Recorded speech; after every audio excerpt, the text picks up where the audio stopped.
Hello, and welcome to the latest update in my garden tour. And I just want to start by showing you my lavender. This is a lavender that I bought actually 2 years ago, so this is its third season. I bought from actually one of the big box stores. I did not start this myself. So this is its third season, but it just exploded last year. And I actually made some lavender lemonade from the blossoms, and it was delicious. But it's done very well in its spot here. In comparison, as we pass by my knockout roses, which I'll get to in a second, but I started this one here, and that one there, from seed last year. This one actually I never got around to transplanting into the garden. It stayed in a pot, which I just kind of buried right there all winter, and I transplanted that actually late in the season, very, very late in the season. Or no, I'm sorry, it was actually early this spring. I finally got around to transplanting it there, probably a few weeks ago, that's right. So you see it's a little behind this one that I actually did get in the ground in the fall, but it's done very well. These are knockout roses that I actually took some couple cuttings from my mother-in-law's roses that I planted about 20 years ago. Did them some rooting hormone. I think this is their third season as well. I think it's the same year I got this. My neighbor's cat's whining back there. So you see, and we have some buds already, and we have some color here, which we'll be seeing soon. I'm excited. A little further down the front yard here, this is a calendula that I started last year from seed. I actually had them down here, right where you see my garlic, which I'll get to in a second. I must have been deadheading, just kind of tossed the spent flower, and it must have landed here, and it started growing in the fall. I noticed, I left it, and it actually already had a bloom on it this year. So I've read that they excuse me, don't mind the cold, frost tolerant, and they survive the winter. And as you see, there's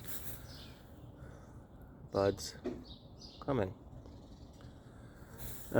This is a dianthus that I got from Burpee last year, and I got 4 of them, one in each corner of the front yard here. One of them died, and I just bought one to replace it, as one of them did die from Lowe's over there, to replace it. Same exact variety, Raspberry Surprise. Here's a lily that survived the winter, obviously, because they do. But they all got mostly ripped off somehow, wind or some kind of critters, and only one of them grew last year. As you see down here, one already got damaged, and that won't grow this year. The second dianthus, and then the rest of the front yard here, down on my front part here, is all my garlic. This is one of the garlic beds. You see there's some nice monster thick stems down here, which I'm excited about. Must be a good sign.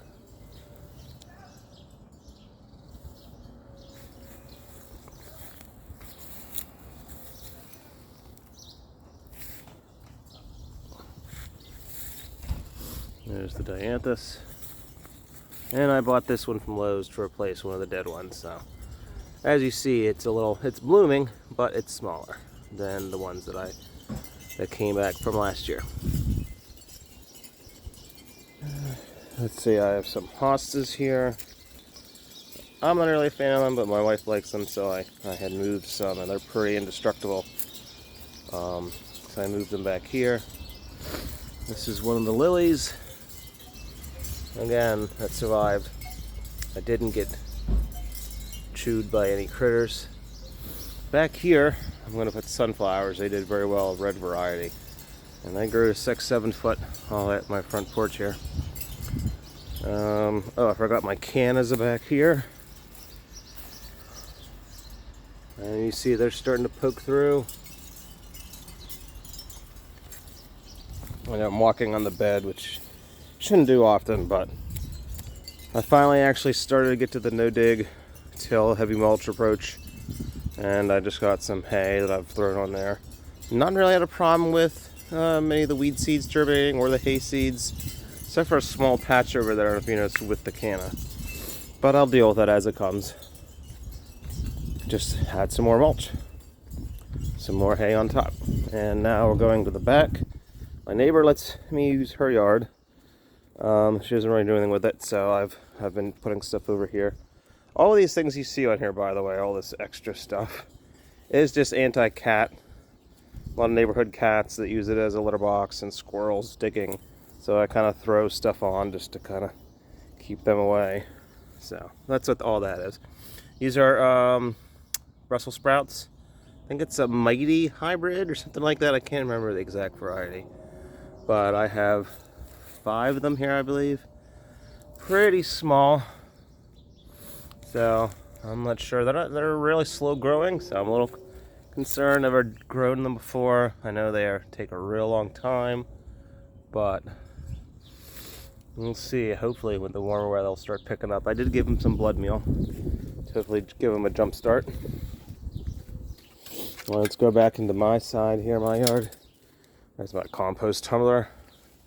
I'm actually switching from an in-ground bin, which you see over here, to a tumbler, just so that I can use that space over there. We'll get to in a second.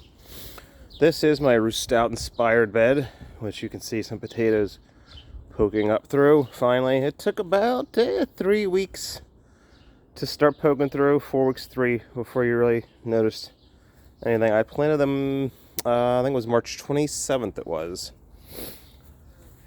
And you can see there's 4 varieties in here: Russet Rio Grande, Purple Majesty, Kennebec, and Princess Lorette Fingerling. As you see, and they're poking through in various spots. You can see the Purple Majesty. They have some purple veining there, which you see very nicely.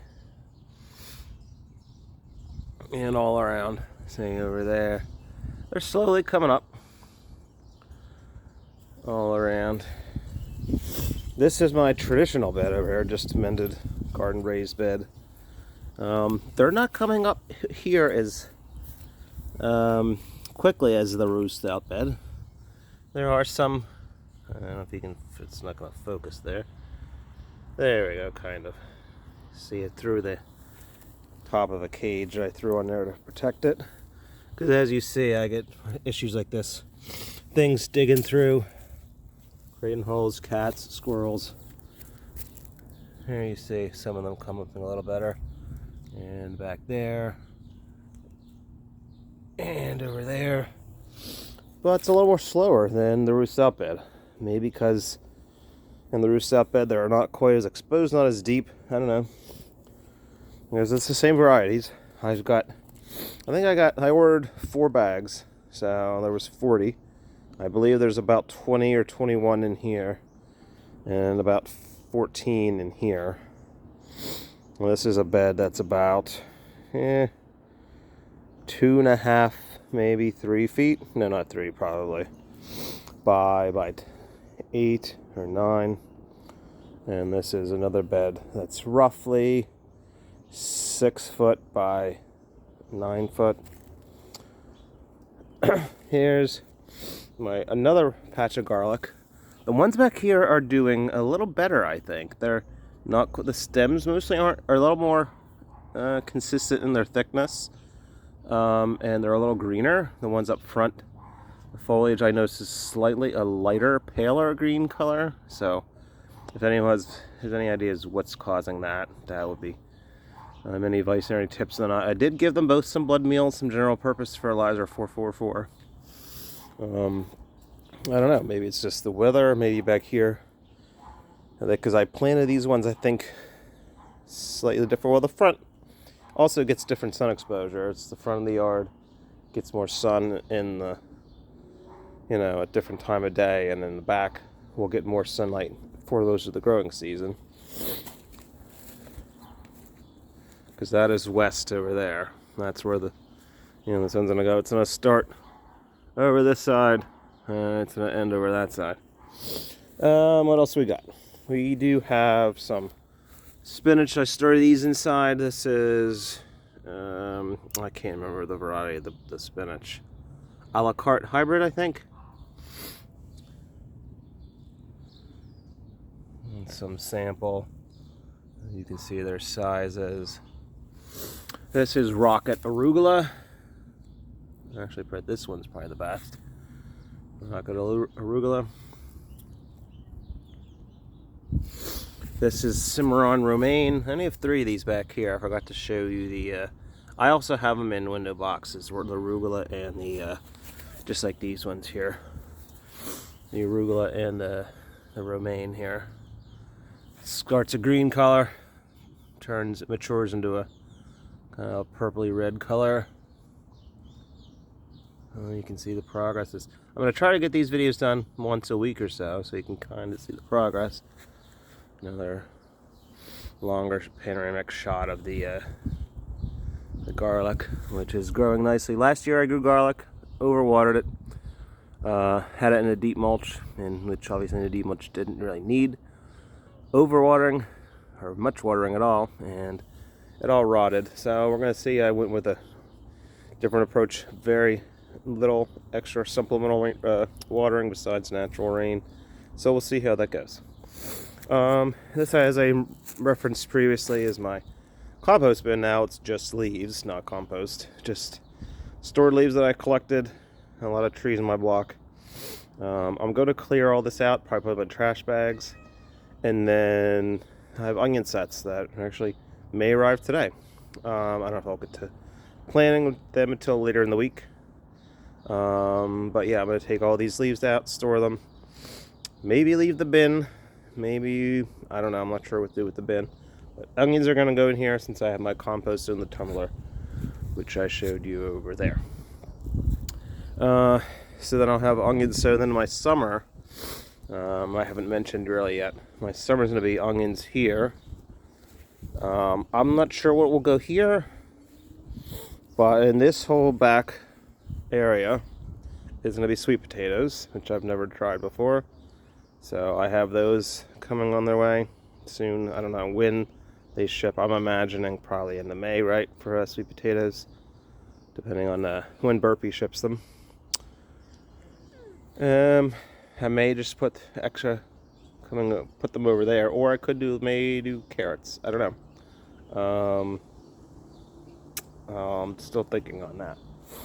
Over here, which is behind this privacy fence that my previous neighbors had put up, it gets shade because, like I said, the sun, besides being overhead, once it crosses over here, this whole side and kind of in the frame here gets shaded earlier than the back part of the yard over here. So this area over here is going to be edamame. My daughter loves them. One of the few vegetables that she eats. So I wanted to do that for her. They grew very well here, even though it's a shadiest spot in the garden. I had done beans and edamame here last year. With both did pretty good. So, but I'm not going to do beans. I think I'm going to just do edamame here. And this whole side is going to be edamame. A different variety than I got last year. Last year I had done karakachi, and this year I can't remember the name. But they'll go here. But obviously not until late May or early June. And here is going to be the sweet potatoes. And then, of course, the potatoes. Once you get a little quick shot. I am going to try again potatoes in a pot. This is a 20-inch pot. I have 2 in there, I think. Probably could have done 3 from what people have said. But as you see, there are some coming up. That's the one variety. And I don't see anything coming up from the other one on the other side. I put them opposite each other. But as you see, and one of them is coming up there.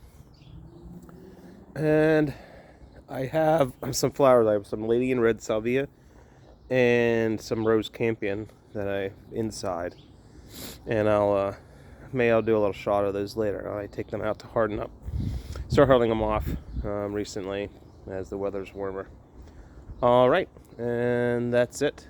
I will see you again next week. Hope you enjoy.